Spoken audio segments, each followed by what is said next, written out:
Yo pienso que no podemos ver este fenómeno, el fenómeno este que está ocurriendo ahora de la fuerza esta del tradicionalismo insertándose en lo que es la religión afrocubana. No debemos verlo como algo negativo, al contrario, debemos buscar la manera es mi criterio, debemos buscar la manera de ver de qué manera retroalimentamos nuestra propia esencia para que esto no se convierta en otra cosa. Como a la misma vez digo que tenemos que buscar la manera de unirnos, porque si pasa algo, si sucede algo, por ejemplo, hay un cura o hay un pastor que comete un delito o comete una aberración o algo, es sancionado por esa autoridad clérica. En el caso de IFA no pasa eso.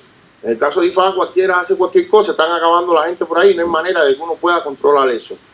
No hay manera que uno lo pueda controlar en la medida que nosotros nos mantengamos desunidos. Pero yo recuerdo en Cuba, por ejemplo, en los tiempos, y aquí hay babalados mucho más mayores que yo, que cuando a alguien le iban a hacer IFA, lo iban a iniciar, lo caminaban, lo pasaban. Si esa persona requería o tenía los requisitos desde el punto de vista de conducta como ser humano, entonces se le iniciaba. Pero hoy en día, IFA se ha convertido de alguna manera en una industria que produce mucho dinero y se le hace IFA a cualquiera. Y dentro de las dos culturas, no tenemos que hablar de aquella o de esta. El ser humano, donde quiera que se manifieste, siempre van a haber personas deshonestas, van a haber, como se dice vulgarmente, descarados. Y eso sucede en los dos bandos. Yo pienso que tenemos que ser más, como diría la palabra, receptivos en cuanto a qué persona vamos a iniciar. Estamos de acuerdo que los tiempos han cambiado, pero de alguna manera, si no vemos eso desde el punto de vista futuro, nos vamos a encontrar al final con un problema. Porque después tú inicias a cualquiera, entonces esa persona se convierte en cristiano, o sencillamente, como decía aquí el hermano, en Nigeria o en los tiempos antiguos te entrenaba para poder ser iniciado. Eso cambió incluso en Nigeria, ¿ves? Pero aquí inclusive tú le enseñas a una persona que llega a IFA y no sabe nada, y llega, y inclusive ya como tiene conocimiento, él se corrompe también. Es decir, que eso sucede tanto antes de la iniciación o después de la iniciación. Yo pienso que el consejo que yo traigo es que de alguna manera veamos esto como una puerta que nosotros podamos retomar, podamos adquirir el conocimiento de alguna manera que nosotros perdimos, que ya no tenemos a nadie que nos lo pueda explicar, y de alguna manera encontrando en los versos de IFA. Cuando yo llegué aquí a este país, yo tenía un ahijado que no hablaba español, hablaba muy mal el español y lo leía muy mal, y él me dijo a mí que por qué yo no le traducía, o buscaba a alguien que tradujera el libro este de Pedro Arango, el Tisifá. Y yo buscando a alguien que tradujera eso, me encuentro con información en internet y en algunos libros que pudieron llegar a mí, información en inglés de IFA, que para mí eso era imposible, porque yo había acabado de llegar de Cuba y tenía mi mentalidad no estaba muy preparada para eso. Lo cierto es que cuando empecé a encontrar información en inglés y empiezo a investigar sobre eso, me doy cuenta de que los ingleses eran los que habían colonizado Nigeria, y ellos fueron los primeros prácticamente en hacer escrituras sobre IFA, investigaciones, y de esa manera me voy metiendo en ese mundo y empiezo a ver versos de IFA con traducción, que para mí eso era imposible en aquellos tiempos.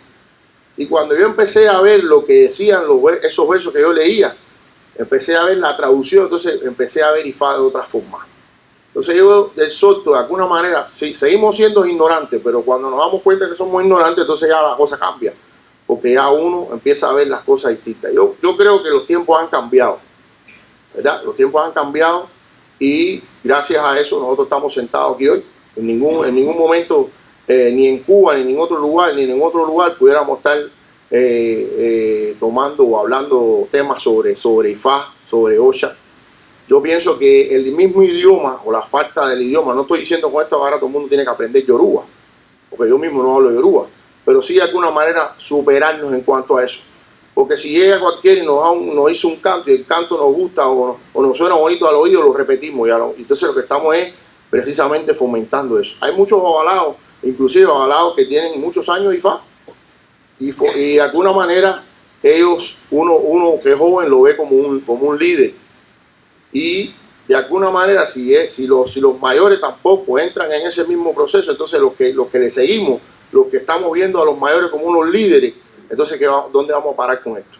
Y por eso yo pienso que la deformación del idioma nos ha llevado inclusive a deformar inclusive las ceremonias de Ifá.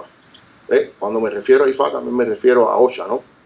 Es muy común que nosotros entremos a un santo y vemos al oriate, a cualquier oriate, o para no citar nombre, pero que vemos que dice, por ejemplo, están asentando Yemoyá y tú ves que dice, aquí te estoy poniendo la caridad, la Santísima Virgen de Regla. Es decir, esos detalles son importantes que nosotros de alguna manera seamos críticos con eso, porque aparentemente todos entendemos el proceso del sincretismo, ¿no?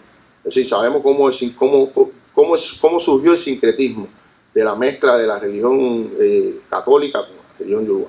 Pero hay personas que entienden, lo ven pero no entienden, no saben cómo separar las dos religiones. Y estamos 100% seguros que una religión no tiene nada que ver con la otra. Estamos de acuerdo con eso, ¿verdad? Pero sin embargo hay personas que tú no le puedes decir que Shango no es Santa Bárbara. No hay manera que tú se lo digas. Porque ya eso te están arraigados. Inclusive personas que no son cubanos, pero aprendieron de nosotros eso que a nosotros, a lo mejor al criterio de nosotros es entendible, lo pasamos, lo decimos como algo popular, pero sabemos de que la religión católica tiene una filosofía que no es compatible con la filosofía de Yoruba. Inclusive tú vas a la iglesia y hay muchos curas que te dicen que no, que esto es el diablo. ¿Ves? Entonces de alguna manera nosotros tenemos que tratar de ser críticos con eso, para que en un momento determinado esto que va creciendo y se va proliferando, porque ahora se va a proliferar mucho más, producto de que estamos en la era de la información.